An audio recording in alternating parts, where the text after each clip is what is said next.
In example 2, we want to graph this thing, and we're gonna try to find the vertical asymptotes, horizontal asymptotes, x-intercepts, and y-intercepts. If we look at this, I like to start these by trying to factor the top and the bottom, but we can't. And so the vertical asymptote here will occur for x values that make the denominator 0, and there's not a common factor here, so it's not going to be a whole or anything like that. So this is going to be equal to 0. We'll add 7. 5x is equal to 7. We'll divide by 5, and we find the vertical asymptote to be at 7 fifths. 7 fifths. Okay. The horizontal asymptote, we're going to look at the highest power of x that we've seen. It's 1. We happen to have the same power in the top and the bottom. That's really good for us. If we don't, we can add a filler. But in this case we do, so we're just going to look at those leading terms. It's 6x over 5x, and so that's going to be 6 fifths. And the equation for the horizontal asymptote is y is equal to 6 over 5. To find the x-intercepts, we want L of x to be 0, and so the numerator here just has to be 0, so we'll subtract 3, divide by 6, and we find the x-intercept then to be -1/2, comma 0.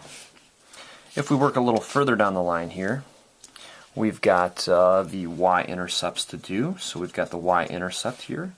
And the y-intercept is just going to happen when the value of x is 0. So this term is going to be gone. 6 times 0 is 0.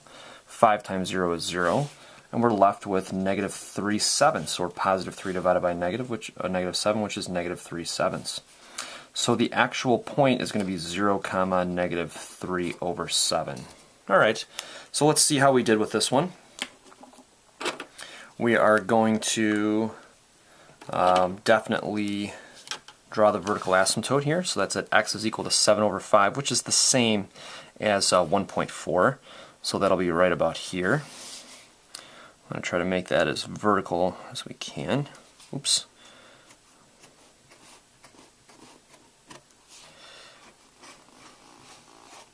There we go. That's not part of the asymptote right there.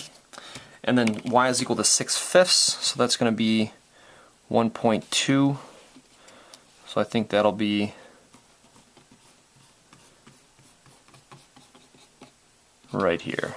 Alright. There we go. Okay, and then we're going to graph the x and y intercepts here. So the x-intercept is -1/2, 0. So that'll be right here, -1/2, 0, and y is -0, -3/7. So that's probably going to be about right there. I think this graph is going to be kind of curved like this, and we could try to plot these 2 points up here as well. That might be nice to do. And so it appears, and this is going to be kind of tough, but this horizontal asymptote is at 1.4, and then this x-intercept here was back a half. So we're going to go left 1.4, and another half is about 1.9. So the distance here is 1.9, and we need to go, let's see, this was 6 fifths, so we need to go 6 fifths in the other direction here, so about right here. And then we're going to go right by 1.9, and so that value is going to be right in here. And then the other one, the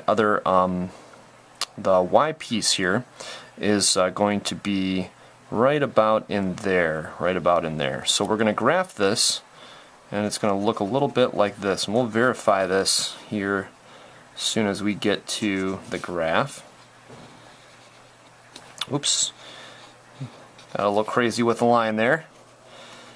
There we go. So let's just make sure to graph this thing correctly, and we'll just go down here and we'll hit graph. And there it is. There is that wonderful function right here. Kind of looks similar to this one we've got right over here on the side. Looks like we've got all our points in the right spot, and we've done a pretty good job with figuring out where those belong.